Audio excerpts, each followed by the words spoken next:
have 3-4 questions here, maybe a little more, but then we'll open to everybody else. So let's start with an easy one. You both touched the subject of joy. Kurt mentioned joy cannot be manufactured. And I think you made the connection of joy and grace. So can you expand a little bit more on the nature of joy and perhaps the connection with grace? So I think the best way to talk about joy is not to try to define it, but to say a little bit about what it is not.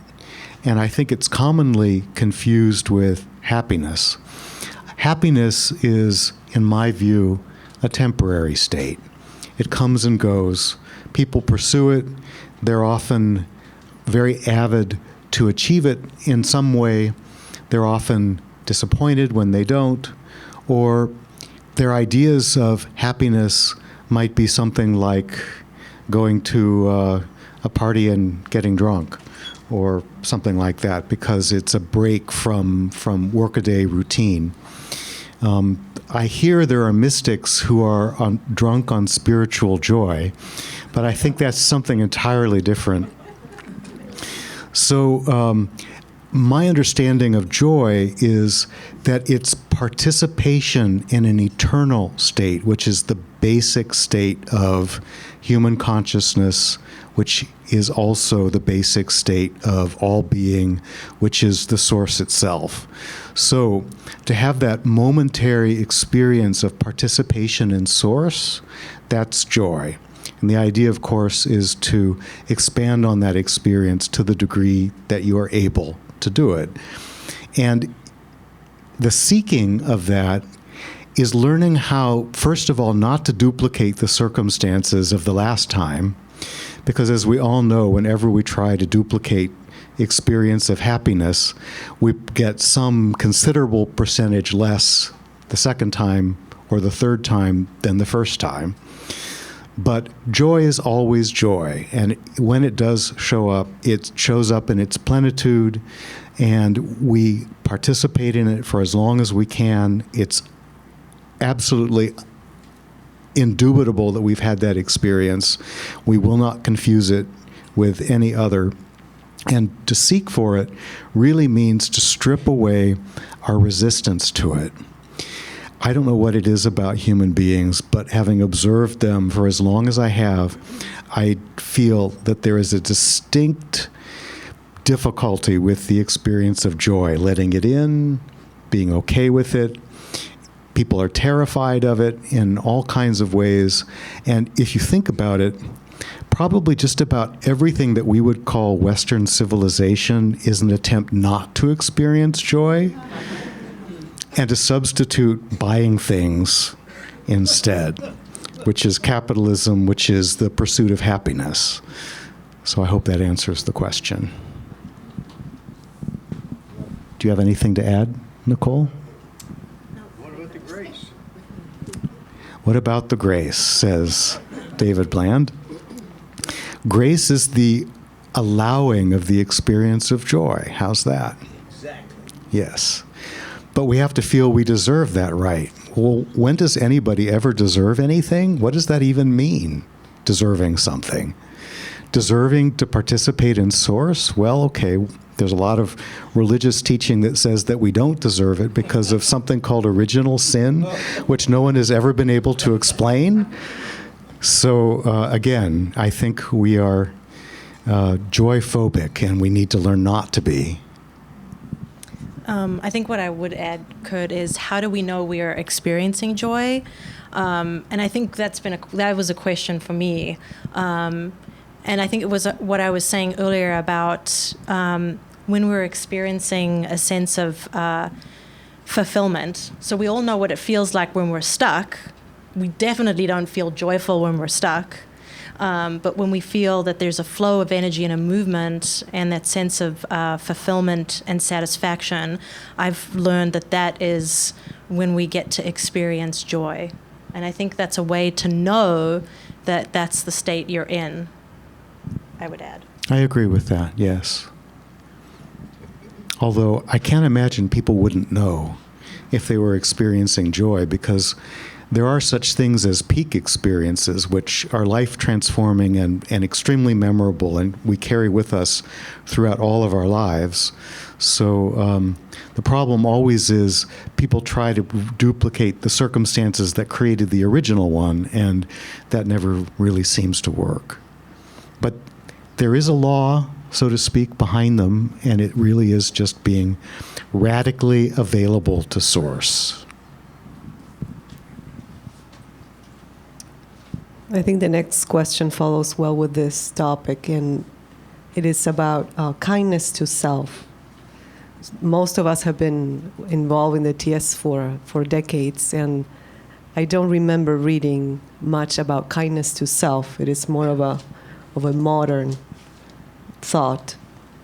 However, it seems so important in the spiritual and for the spiritual unfoldment, and perhaps even finding the Dharma. So can you speak a little bit more about kindness to self, or some of the dimensions of it?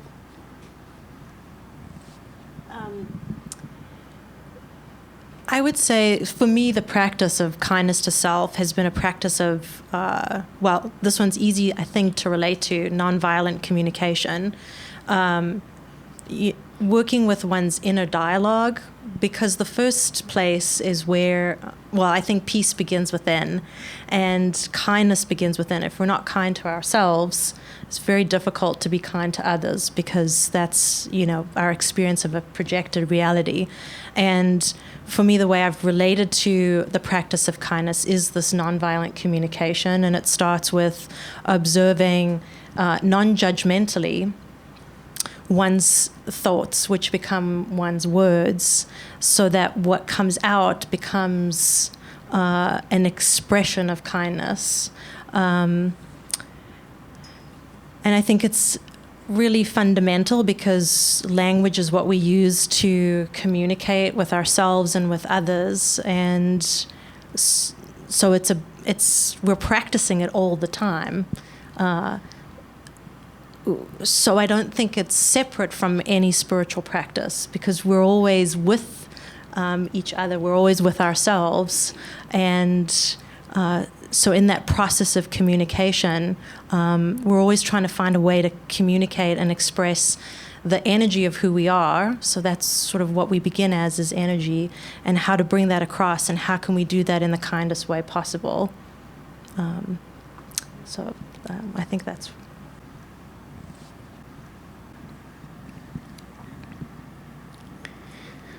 So I'm going to answer this question a little indirectly, starting off with talking more explicitly about an experience of joy that I've had a couple of times. So I love listening to music, and I often meditate listening to music.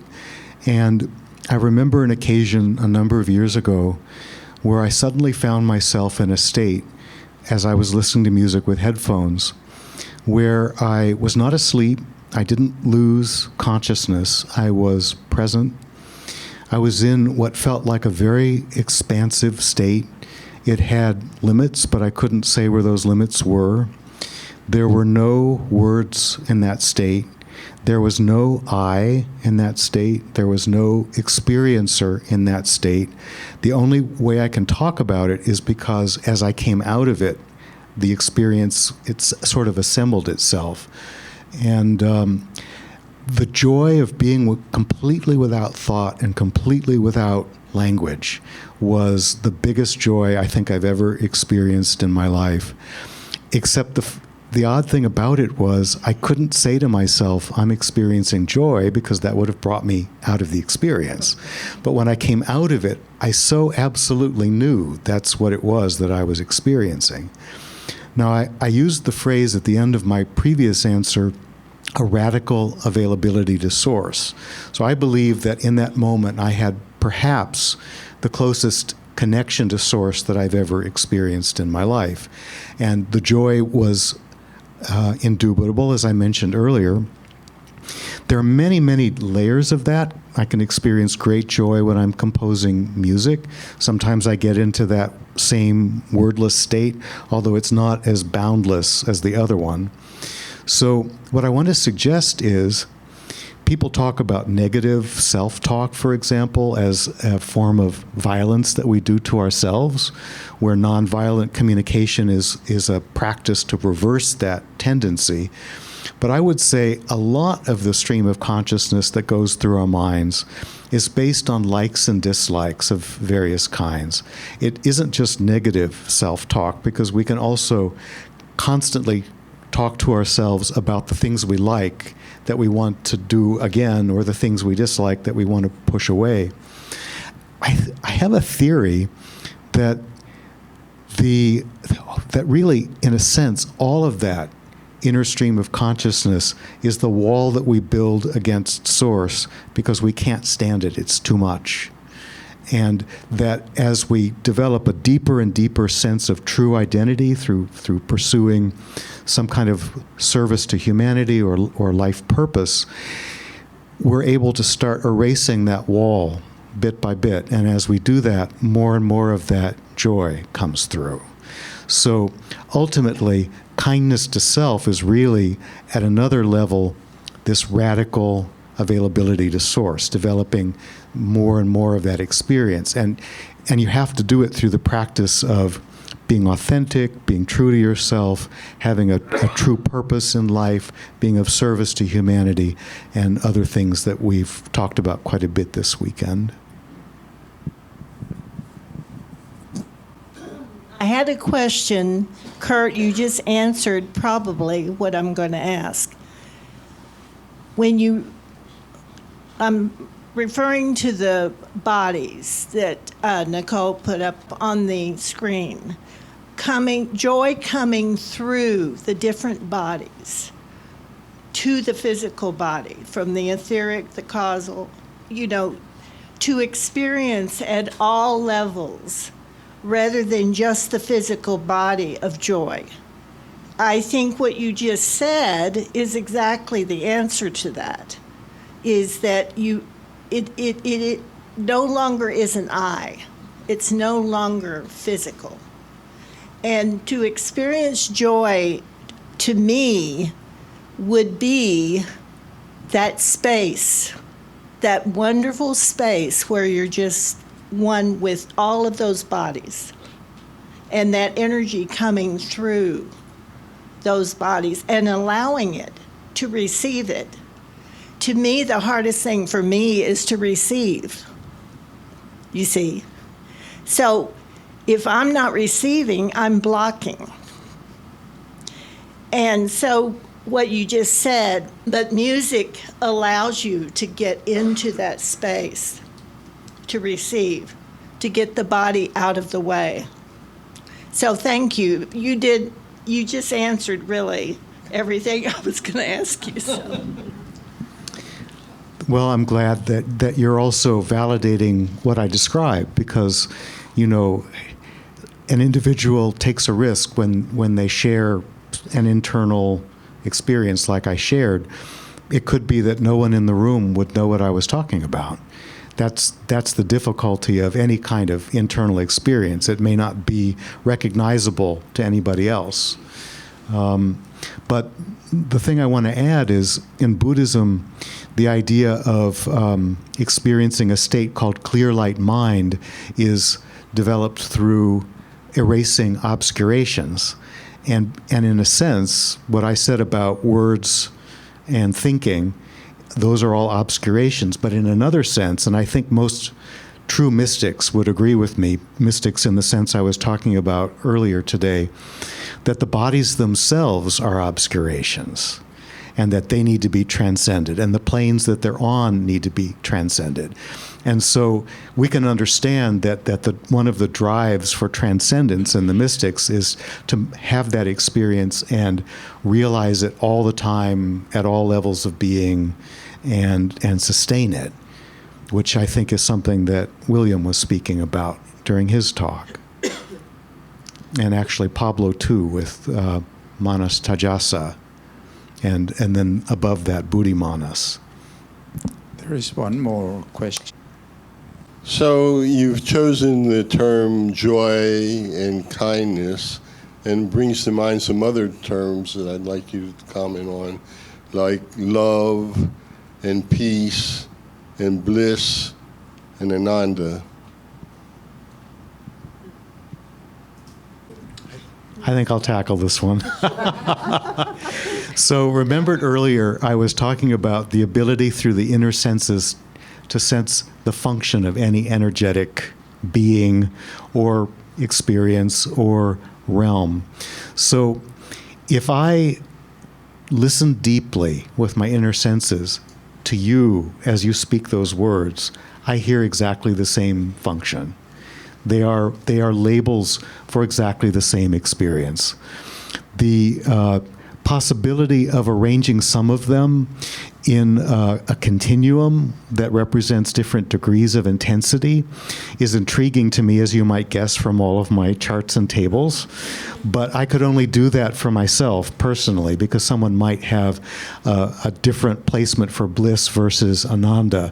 But essentially, I believe all of those are words that describe that same state of coming into contact with Source. I think I would maybe also add, Kurt, that peace we experience within, of the source within us, and that bliss that comes from knowing that. I don't know. What do you think? Same function. Yeah.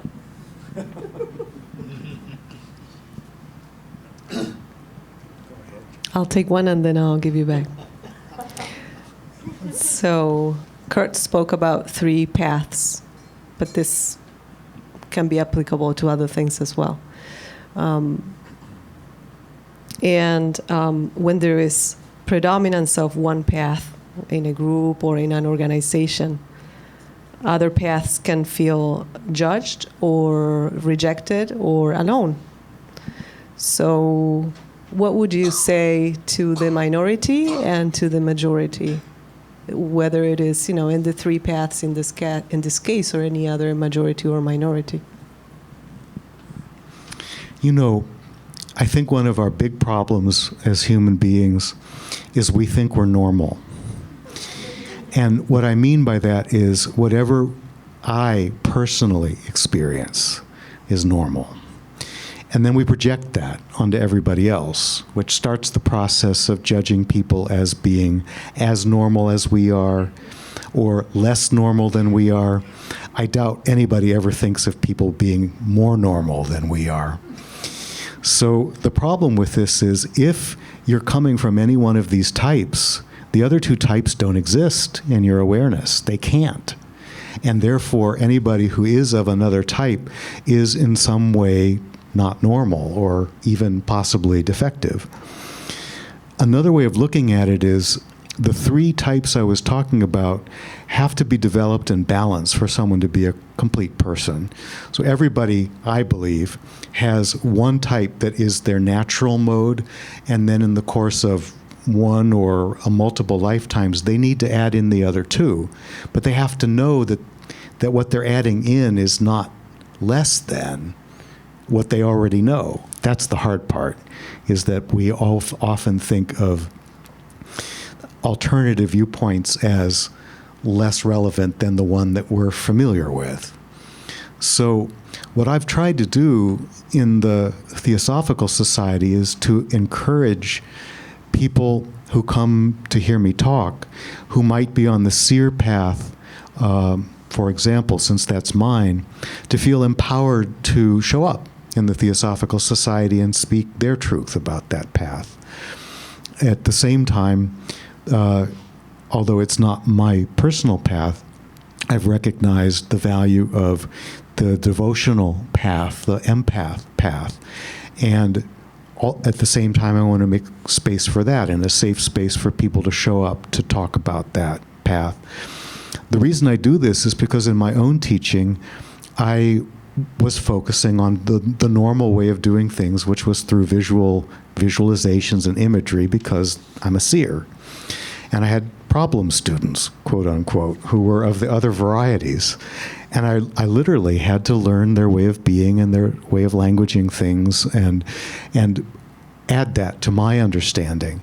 And then I noticed when I came into the Theosophical Society that mystics are very comfortable here. They find a real home. The others, not always so much. So I said, hey, I'm a seer. Get used to me. And luckily, I lasted, and they kept me.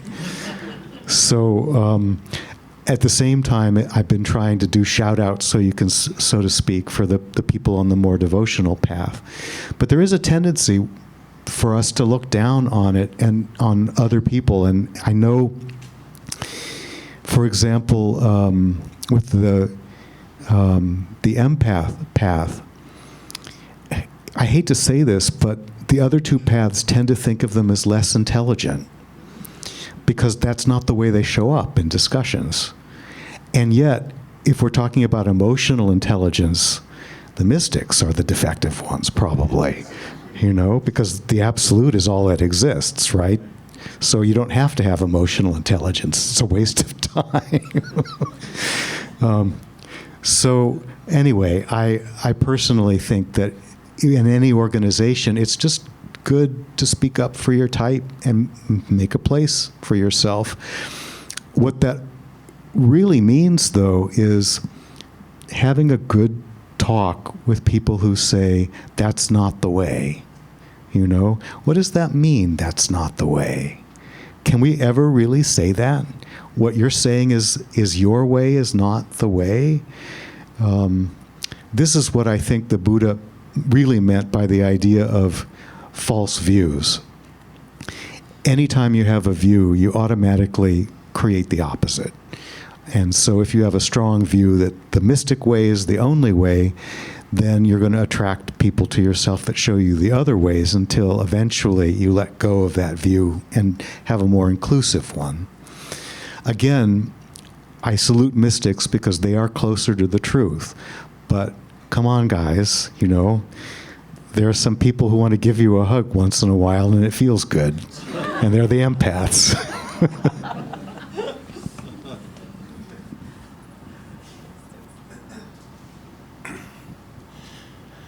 Hi, Kurt and Nicole. So this is a little personal, I guess, but you don't have to go as deep. You can go as deep as you'd like.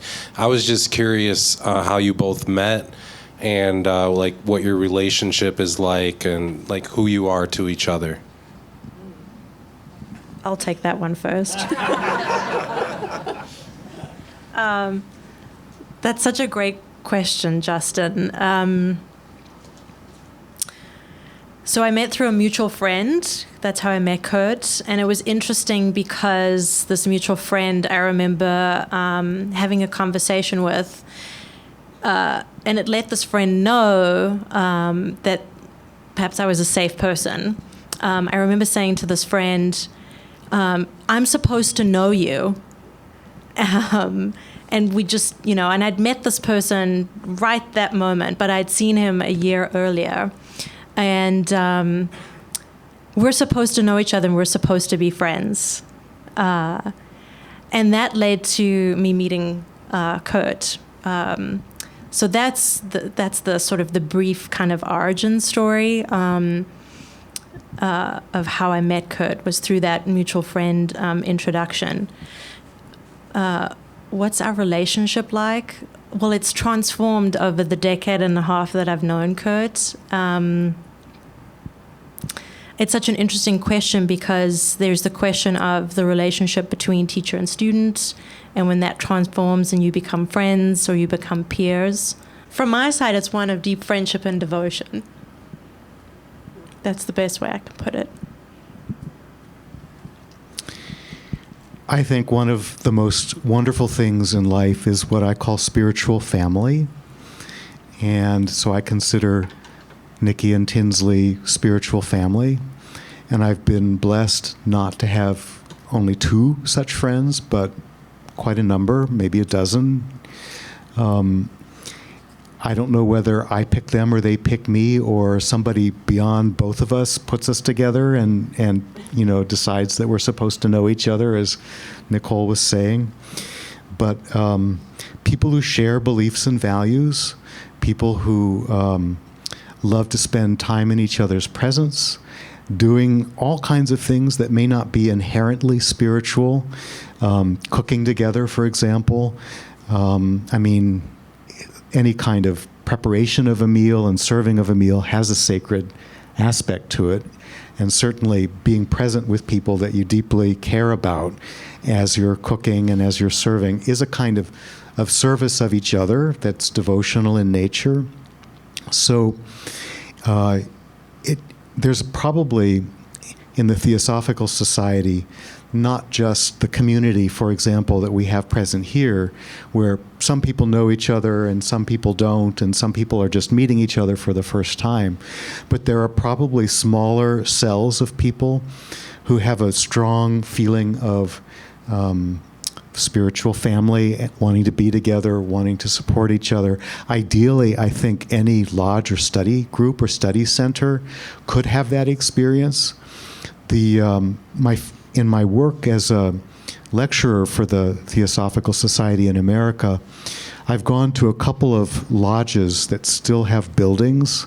There aren't very many of them left, but in those spaces, they were able to have potlucks. And the potlucks were really a wonderful experience for either spiritual family or spiritual community, or to meet people that you could maybe go deeper with because of shared beliefs and values. So I consider Nikki and Tinsley spiritual family, and sort of like the inner spiritual family, the ones that I'll go on vacation with or spend a week together at their home or something like that. We should all feel so blessed that we have people like that in our lives. And I'll add, initiates me into the art of bread making when what I was making was concrete discs. She was a good student. I always like good students. We do have one question that she had her hand up for quite a while. Going back to joy, what is the difference or the differentiation between Maslow's peak experience and joy? And once you experience joy, how do you handle the longing for that joy to reappear? I have to remember Maslow's hierarchy, but I think your question that you sort of end with of the longing, I think that's often described as kind of the spiritual trap when we're seeking to repeat a kind of a peak experience or a bliss experience. When you experience joy, it's not the sort of high that a kind of peak experience might give you, but rather it's this flow, a state of consciousness that opens up. And when we drop out of it, I think what we long for is to return to that state of flow, but not the experience of bliss or to repeat. And I think Kurt was saying that before about not trying to repeat an experience or to create that happiness. And so I would return to the place of where's the fulfillment and the satisfaction. And not to look for these ultimate peaks, but to continue to expand your consciousness, to expand in the process of growing, and to allow and receive. I think someone was using that word, receive, bring that in, and to let that become something larger than what you know in that moment, stepping into a larger center of yourself each time that you can, each time that something opens up or gives you that opportunity to step into that larger experience of self. Bless you. So Maslow doesn't talk only about a peak experience. He also talks about something that he calls the plateau experience, which is the peak experience that's extended in time. It's not just momentary. I think we need to take that into consideration. Also, he uses the term self-actualization as a way of talking about peak experiences, and that is what I refer to as having a life purpose or being of service to humanity, or any of the things that we do that allow us to realize our highest values through our everyday experience. That can be very sustaining at a level of joy that is not necessarily an ecstasy, and not necessarily a peak experience, but we can flow into it and it can last a long time. It can become that plateau experience. So what exactly is that longing? If you're longing for something outside of yourself, you've created a division in your consciousness. If our natural state is being source, the longing is to have more of that experience. And in a sense, then, we could say that it's not really longing for joy, it's longing for oneness, or longing for some deeper connection with God consciousness or source, however we define that. And as I mentioned earlier, I personally believe that the Buddhist idea of wiping away the obscurations is the key practice that's involved there. And one of the obscurations is seeking. So it's an interesting way of contemplation to realize that what you have to remove is the block to your experiencing the truly natural state of being that we all have and have somehow lost, as opposed to seeking something that is the way we normally think, the end result of some kind of process, such as seeking. I hope that answered the question. The real issue about longing is being impatient to get there. And I want to just say, we can only take as much as we can stand. I think of source as being like the sun. It's blowing out the solar wind. The solar wind strips away from us everything that is not truly who we are. If we have to cling to something that isn't who we truly are, that's the degree to which we can get closer to source. We have to stop at the point where it's too much. And so then we build ourselves. We try to learn more about our life purpose, and then that allows us to take a step closer to source and experience more joy. In the meantime, most of us are carrying enough habits and routines and things that aren't necessarily feeding or fulfilling us. Who would we be if the source suddenly blew all of that away? That's the question that we have to investigate. Hello. My question is circling back to the idea of minority paths and how to best acknowledge them. I'm very curious about your insight on individual paths and connecting with your joy or your bliss, facilitating connecting other people with their joy or bliss who are functioning within systems in this country. Yes, this is a question for a seer, I think, with our dealing with systems and parts and guiding people from one place to another. There's nothing better than deep listening, and listening to the point of the deepest possible understanding that you can have, and then reflecting back what you've heard, that from your perspective, from your feeling, is the soul of that person, not your idea of the soul of that person. I call it highlighting. So, we all know people who are troubled in various ways, but I believe that all of us have within us an inner healer. And if we listen long enough to that person speak, we'll hear the moment when that voice comes, that is the voice of the inner healer. And our job is to bring it out, because that person may not be able to hear the difference between that inner voice and any other inner voice.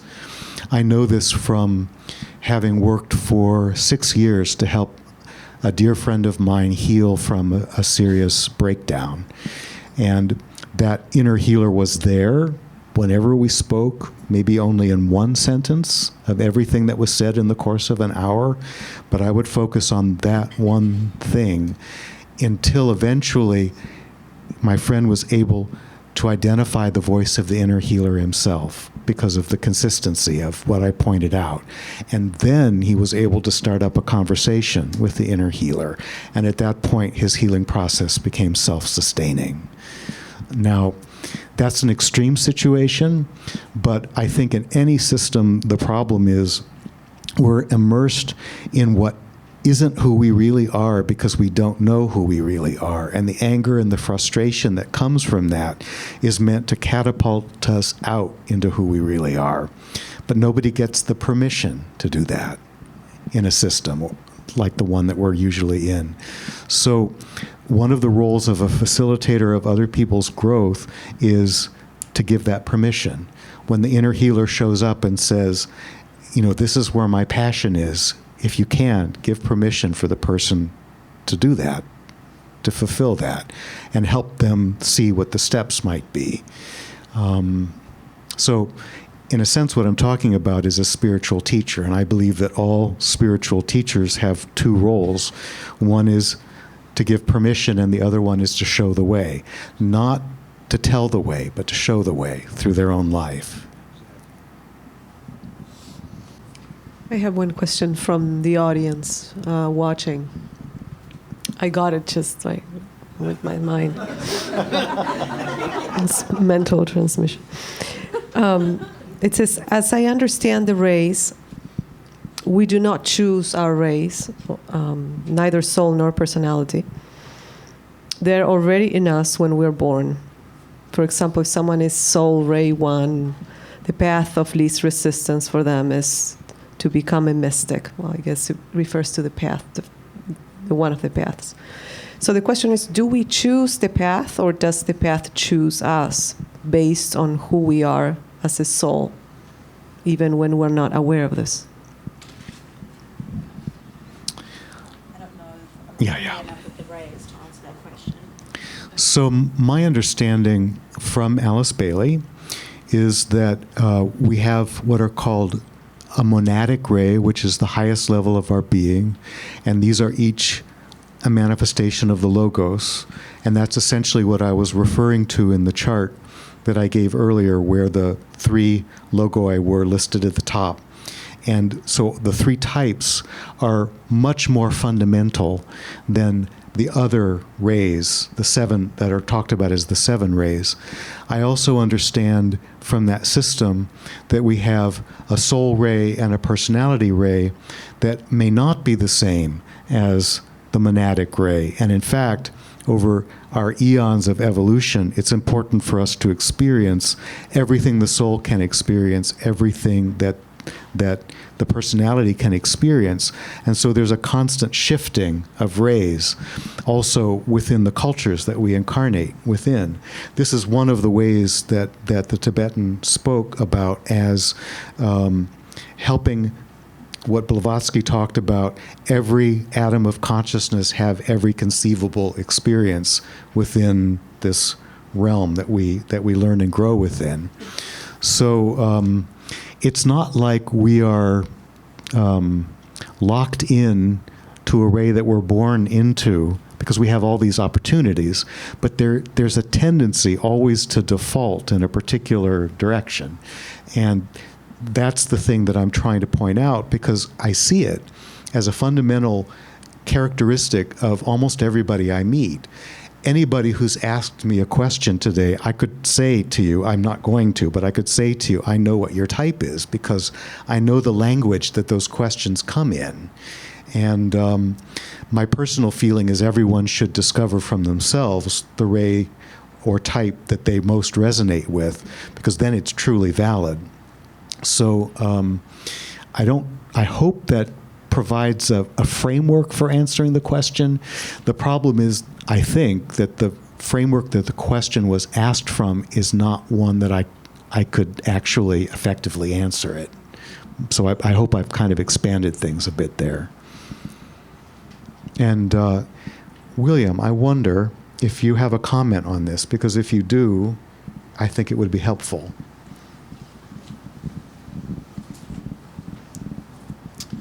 Yeah, so Kirk is right from the standpoint that your most fundamental ray is your monadic ray. And it's either going to be first ray, second ray, third ray. And I think the thing that's really important to understand about the monad itself is that it is the great representative of life itself.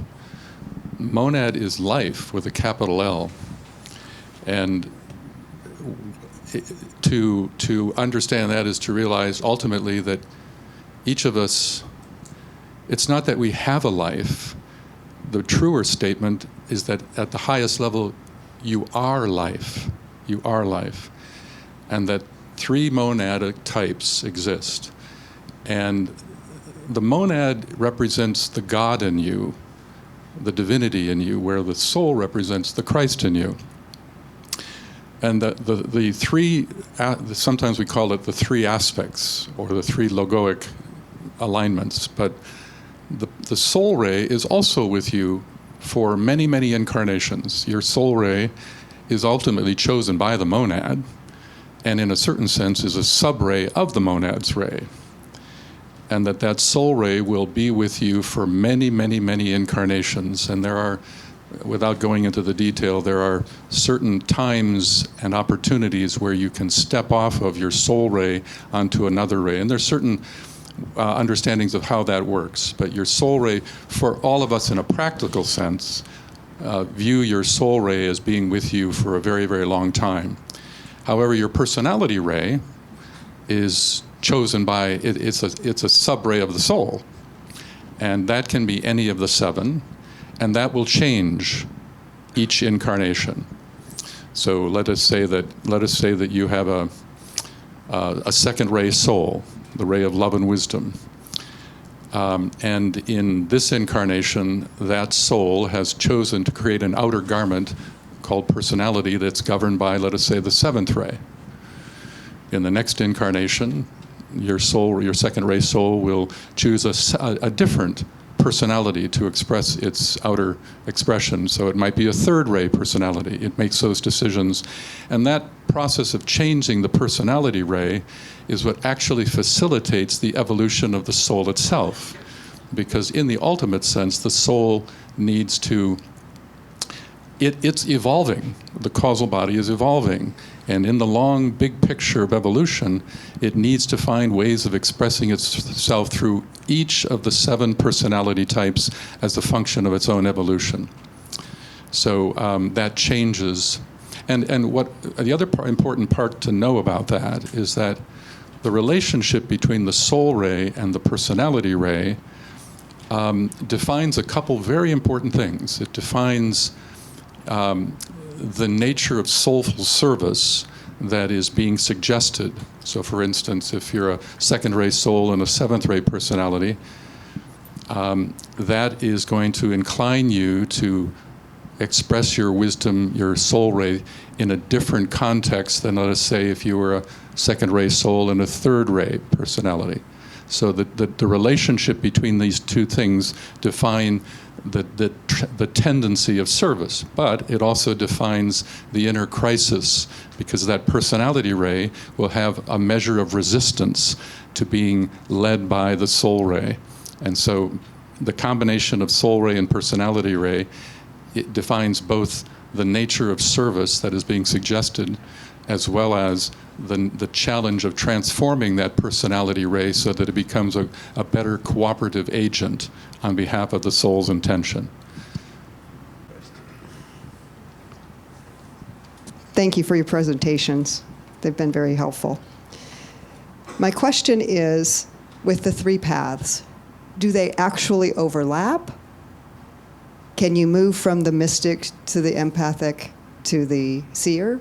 Or are you always remain in that? I know you say that you talk about like a base path.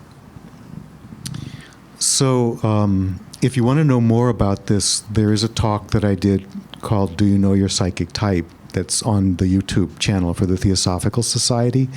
There I talk about different soul type overlaps. So my belief is you start with one, eventually you add a second, and then you complete the process by adding the third. There'll always be a flavor of the first one in however you do deal with the other two. But I don't think anybody is, in a sense, anybody is a complete person without having all three, and of course having tolerance for all three. And there is an interesting way in which the first two that you're able to develop creates a specific personality type. But rather than try to explain any of that now, I would just refer you to the YouTube video. Mm-hmm. I have a question for Nicole. So Nicole, you talked about Dharma. From your experience and your perspective, what are ways in which we can recognize that? Because as someone said, other people's dharmas look very shiny. So how can we, what are practical ways in which we can identify our dharma? I can only speak from my own experience.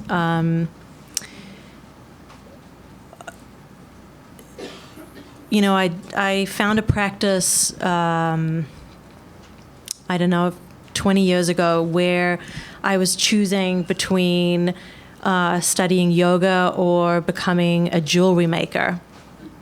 And they're not as separate as they sound, because they're both creative expressions. But I went through a process of looking at what are the things that I'm drawn to? What is it that I love doing? And I've mentioned the word fulfillment a few times. Where is it that I feel fulfilled? And it was sort of almost like doing a mind map, and looking at different avenues that I could take. And it was almost like, you know, the fork in the road, the proverbial fork in the road. For me, it was the choice between yoga and jewelry making. And yoga was the path of teaching for me. It's not to say that I wouldn't have found it through jewelry making, but it was just a different form. And what I eventually came to realize was that whatever form I chose, ultimately the path for me was to teach, which is, I'll say, my function, if you will. And I've learned that whatever it could have been anything. In fact, growing up, I used to think I was going to be an architect. Again, it was very creative, building form and building expression, but also taking an idea and bringing it into physical reality. And I've come to understand that when you're teaching, you're doing the same thing. You're taking an idea and bringing it into form through words, and those words have a capacity to move people in a direction. So how do you find that? That was how it was for me. I can't speak to exactly how it would be for everyone, but for me, that was a practice of